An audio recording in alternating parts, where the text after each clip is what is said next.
I think political weather is another challenge for nowadays, especially, I mean, financial crisis, populism rising. How do you face the new normal if the country were just cut the more foreign aids in the future? Well, fortunately, a lot of countries participate in foreign aid, and the good news is a lot of countries that needed foreign aid have developed, and the pace of development is very good. South Korea, as late as the 1970s, received foreign aid. Now they're a foreign aid donor. China today doesn't receive foreign aid and is starting to be a foreign aid giver. And so we get to concentrate. We have more givers and less recipients. And so some of these countries, like in landlocked Africa, very tough challenge, but we now have more resources to help them. We have better science. The success stories of how that aid is having such success, we need to get that out there so that voters don't think of it that's money that's wasted or feel like it has no impact at all. And using this digital world and getting out and telling taxpayers to be proud of that kind of outreach, we need to keep doing that because there's a lot of fiscal priorities. Budgets are particularly tight, but I don't think foreign aid will go down a lot. It may not go up a lot, so we'll have to use what we have along with the new science to have even more impact. How will you use the endowments from your family and the contribution from Warren Buffett in a more sustainable way? Well, if you can do something like eradicate polio, then forever after, nobody has to buy the vaccine or deal with the paralyzed child. It's gone, just like smallpox is gone, and we don't spend money on that. People don't have those pockmarked complexions now because it's completely a thing of the past. So if you can uplift a country so that its health is good, then its kids can learn. And over time, it develops the structures and resources to be self-sufficient. The goal is always to have countries graduate so we can then focus on the remainder and eventually get all countries to be self-sufficient. So that's the sustainability, is getting them out of their poverty trap, and in some cases completely getting rid of the disease, and so nothing has to be spent on it. How far away from our get rid of all the epidemic flus, let's say Ebola or Zika virus, what can we do now to contain the damage in the future? Well, when we have new diseases come along, it takes us a long time to create a new vaccine. So there's some new approaches that far more rapidly you might be able to get the vaccine. If you could do it literally in weeks, then that would become a key tool to stop a flu epidemic or a big Ebola epidemic. Unless we tap into that science, we're very much at risk of a certain type of flu that we haven't seen a really bad one since 1917. But because people travel so much, the speed of infection would be even higher. People have done movies about this. I did a TED Talk about this. We're not as ready as we should be. And because it's a global problem, it's kind of like climate change, where you need the top governments to work together. You need China and the US and Europe all thinking, okay, let's get our scientists, let's get our manufacturing capacity. And if this came about, we'd have to coordinate a lot of our activity through WHO and by working with each other. And there is more dialogue about that. Even though Ebola and Zika were a tragedy, it's reminding people that whether it's flu or MERS or some unknown thing, governments haven't stepped up enough. And yet there's some science that should make it, if we do the right thing in the next 5 or 10 years, we would be far more prepared. In terms of the technology, you mentioned energy before. Is there any other area you're going to bet? Because you made a bet, many things going to change by 2030. So in terms of technology, which technology are you going to bet which could make the biggest change for the next 5 or 10 years for the poll?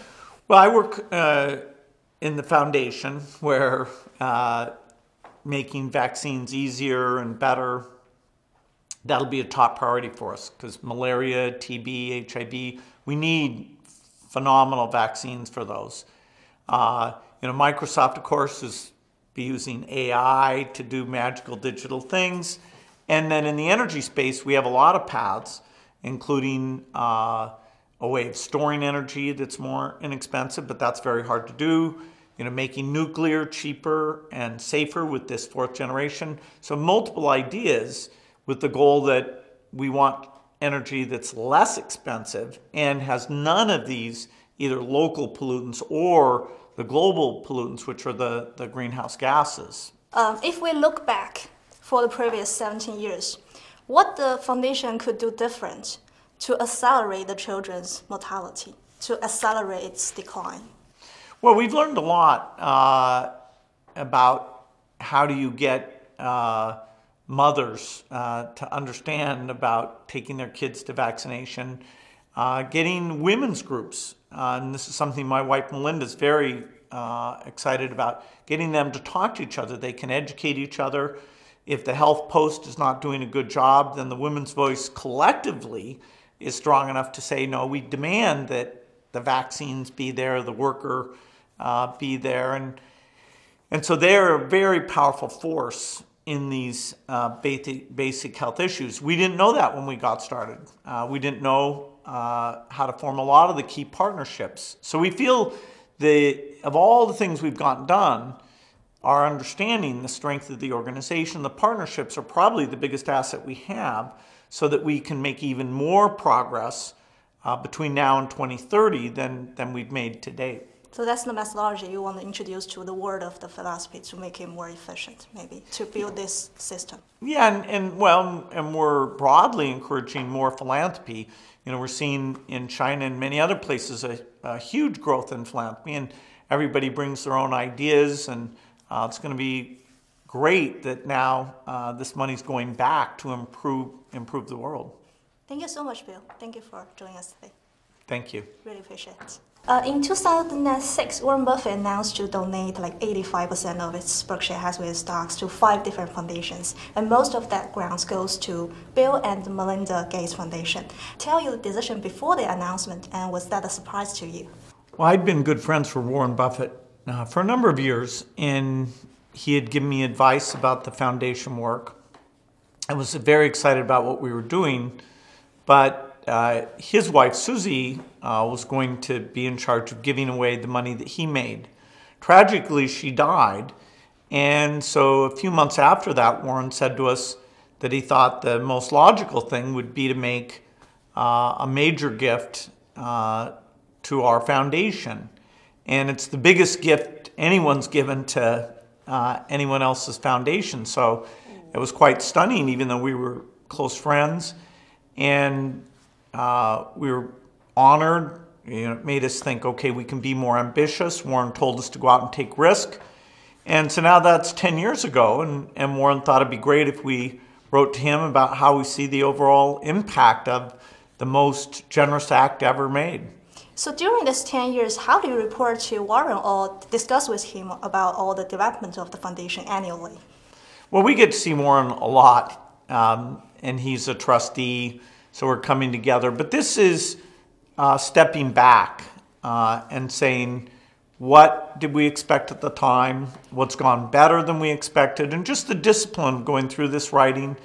And there's lots of people like Warren who care about the poorest, but they don't get to fly to Africa like we do. They don't get to meet with the top scientists and see what's realistic. In fact, we mentioned in the letter that less than 1% of the world correctly answers the question of what's happened to poverty over the last 25 years, which is that it's been more than cut in half. And as they see the pictures on the screen of tough situation, people think actually that things got worse. It's too bad. We need to bring the good news and explain what went well and how we can do even more of it. And that's a big achievement for the foundation, and you are quite proud of it. And I noticed that actually most of its grants goes to either both the Global Health Program and the Global Development Program. But do you have any plan to maybe adjust the portfolio in the next 5 to 10 years? Well, our foundation's biggest effort is to make sure that the health of the poorest is not worse than the rest of the world, that a child everywhere has the same chance of surviving and having the nutrition so they can develop their physical and mental potential. And we're still far short of that. Over 6 million kids a year are still dying before the age of 5, 1 million in the very first day of life. And so for my lifetime and Melinda's, getting rid of these diseases, malaria, TB, HIV, that'll remain our primary focus. We want to end those diseases.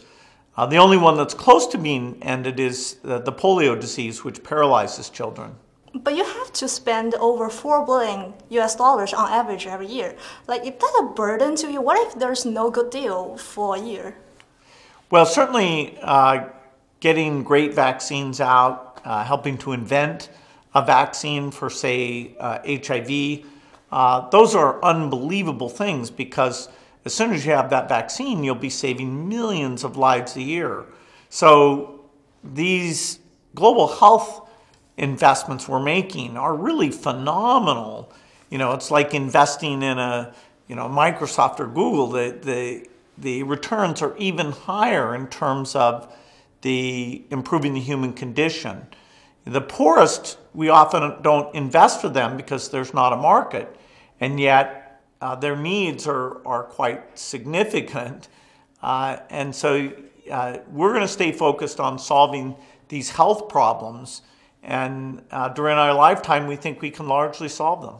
And because you have done a philosophy for such a long years, have you ever think about to change the way to do it? Because Max Dagworth think about the other way. He chose the LLC structure. Have you ever think about to change the foundation structure into more like flexible way?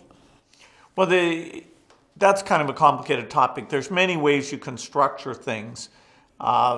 We use a foundation structure. The country's tax laws and ways they encourage philanthropy, I mean, there will be some variety there.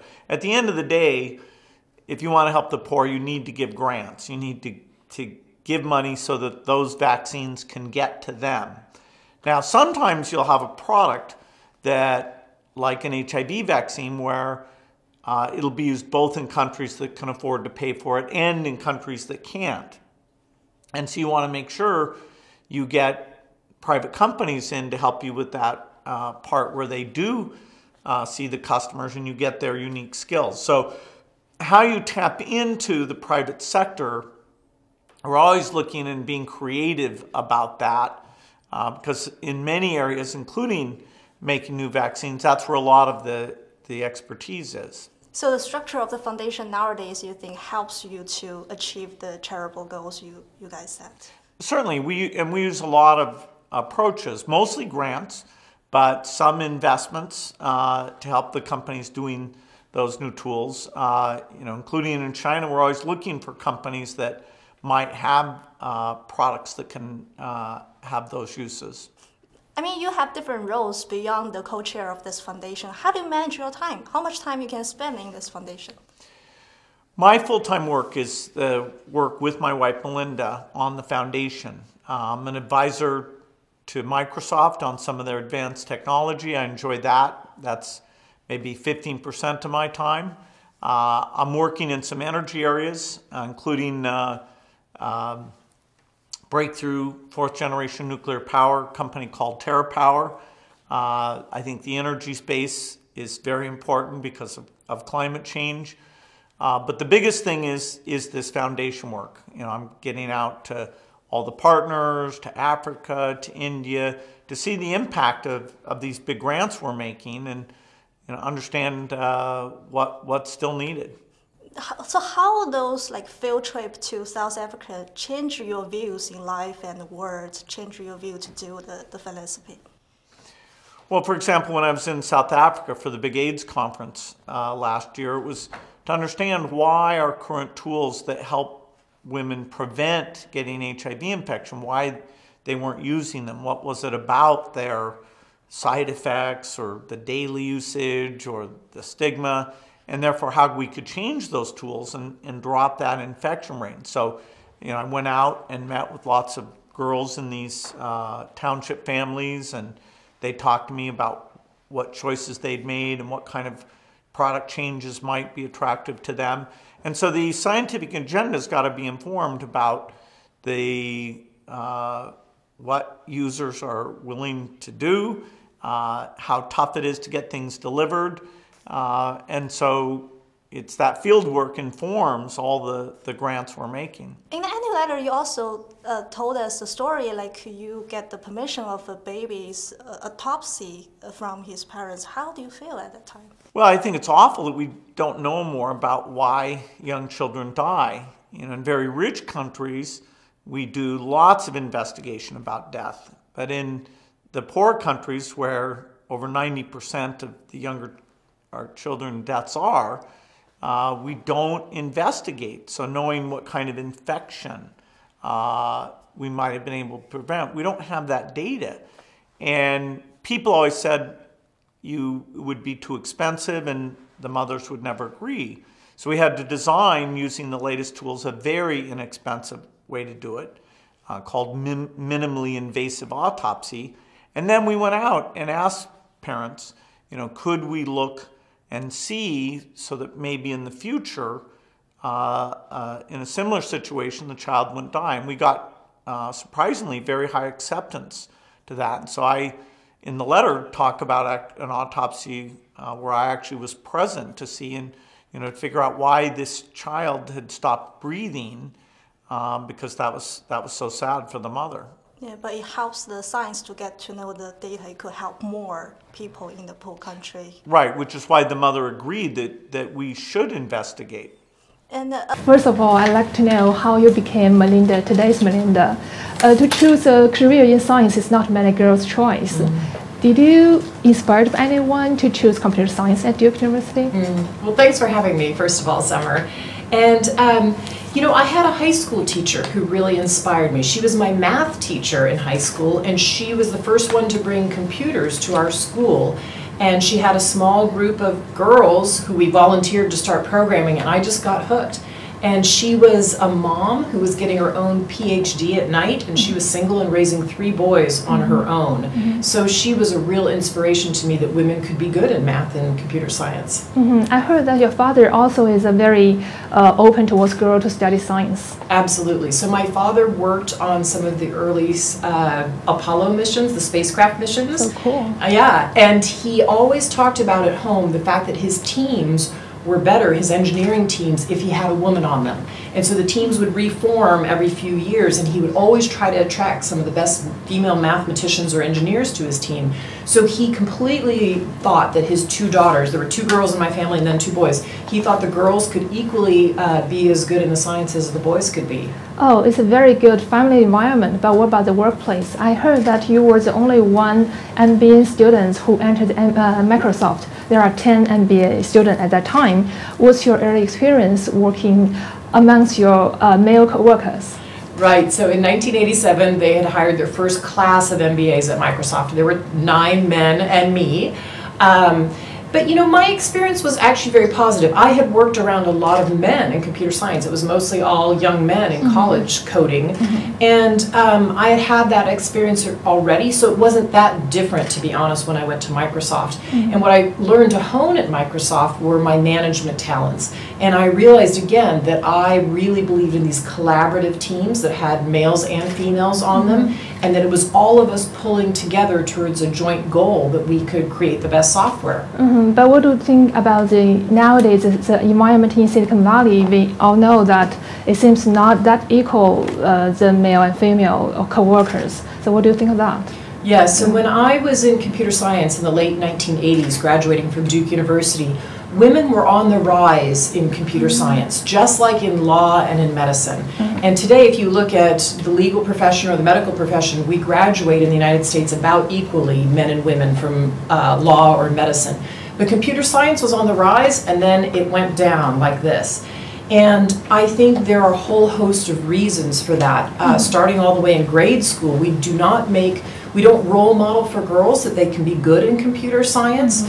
We don't show them that they can be good coders just when they start to kind of lose their confidence. We know girls lose their confidence in middle school and gain it back in high school. So I think we have to do more at grade school, middle school, high school, college, and the tech sector needs to be more welcoming to women, because they have to look at the sector and say, that's into. And I think the technology jobs are some of the best jobs in society, so we need to fix this for young women. Exactly, and there are studies showing that into girls and women have a great returns, but it's different from developed countries and developing countries. Do you have similar experience, and why do you think there's a gap there? Well, I believe that we need to invest in women all over the world because women are the center of the family and they're the center of society. And so we know if you invest in a woman's education, she's going to also invest in her daughter's education. And when you educate a girl, you're educating everybody else, because she will start to lift her family out of poverty. We have great statistics about this all over the globe. And I think some of the reasons, though, we don't invest in women equally in some of the developing world nations is we don't actually have very good data. We don't go and really ask women and girls about their lives. And so we need to invest in better data so we actually know what investments to make on behalf of women and girls that will help them lift themselves and lift their whole families out of poverty. And you spend a lot of time in Africa, so did you talk to those women, and what did they tell you? Yes, so I spend, I'm in Africa 2, 3, 4 times a year, and I talk to women often. So I not only do important government meetings and civil society meetings, but I go out into remote villages, I go into the slums very often to talk to women. And if you stay long, they will tell you about their lives. And one of the things women in Africa are asking us for are contraceptives. That is, tools that women use to space and limit the number of children that they have. And women will tell you over and over that if they can space the births of their children, they can stay in school, they can make sure they can feed their family, and they can get a great job. And so I heard this a lot on the ground in Africa, and then when I went back to look at the global statistics, it turns out there are 200 million women asking us for contraceptives. And so I spend a lot of my voice and time and money these days advocating that women have access to contraceptives. I agree with you that technology changed the world and changed women's lives. I once talked to a woman from India, and she told me that fintech changed her family because he can get a loan from the internet. So there are a lot of technology like internet, like mobile phones. What do you think is only one thing that has the most impact? I think contraceptives have had the biggest impact. If you look at why women in the United States or Europe or Japan have been able to work, have been able to get a great education and go into the workforce, it's because they can space or limit the number of children they have. So I think that's been the biggest technology breakthrough. If you look back the last 40 years, I think the biggest breakthrough going forward is absolutely going to be the mobile phone, because a woman or a man can save a few yuan a day on their phone, and then they can buy things at the market, they can buy food, they can put their kids in school, get the school supplies. So what we can do with forward is really quite phenomenal. Fabulous. And earlier this year, I went to Seattle. I had a tour on the Gates Foundation's museum. I love the museum. So what inspired you to establish the foundation in the first place in 2000 with Bill? Well, it was really the first trip to Africa that Bill and I took. We took together, and we went really for a safari, which we had a lovely time and fell in love with the animals in the savannah, but it was really the people. We came back inspired by the people, and we started to ask ourselves some questions about why is it that people can grow up in a certain way in the United States or in China or in Europe, but they can't grow up that way in Africa. And what is it that a foundation could do about that to help people live a healthy and ultimately a prosperous and productive life? And it was that trip that started us on our journey. So that's the trip, and that's from Africa. But now the foundation is quite global. So there are so many issues, challenges that need our attention. What makes you decide which to prioritize your foundation? Well, we look at where the biggest, what we call death and disability happen in the world, And that's where we focus, because if you can start with a healthy life, you then have the chance to lift yourself out of poverty. You then can grow the right things, hopefully on your farm. With fintech, you can hopefully start to save a few yuan on your phone. But if you don't start with a healthy life, you can't go on to get a great education or to get a great job. So we look at the biggest diseases, HIV/AIDS, tuberculosis, malaria, and that's where we really focus the most. And but we focus globally because those issues, diseases cross borders. We know that today. They don't know any borders, and they also affect different people at different rates in different places. And global health is one of your focus. It spent $32 billion US dollars. That's a lot of money. So that capital you pour into the global health and development has a great results. But I guess there might be some failures. So in the process, so how does these failures help you to make future decisions? Sure. Well, I think the first thing that's important to understand about philanthropy is that all philanthropy can do is be what we call a catalytic wedge.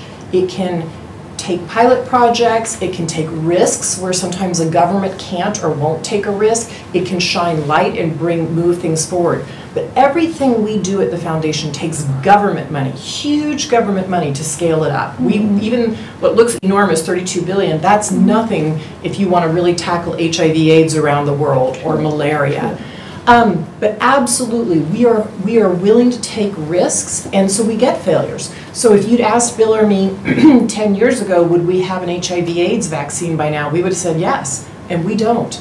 But that failure on the HIV/AIDS vaccine made us realize that we shouldn't, as we were investing with others in these individual candidates, we had to learn from every single candidate that was invested in and have a whole pool in a database where all that research was poured into so we could learn from each of those failures, and all the scientists around the globe could learn from the various failures that happen. So we've learned to share a lot of data and information, whether we have a success or a failure, because that's how you move things forward. Just now you mentioned about the government.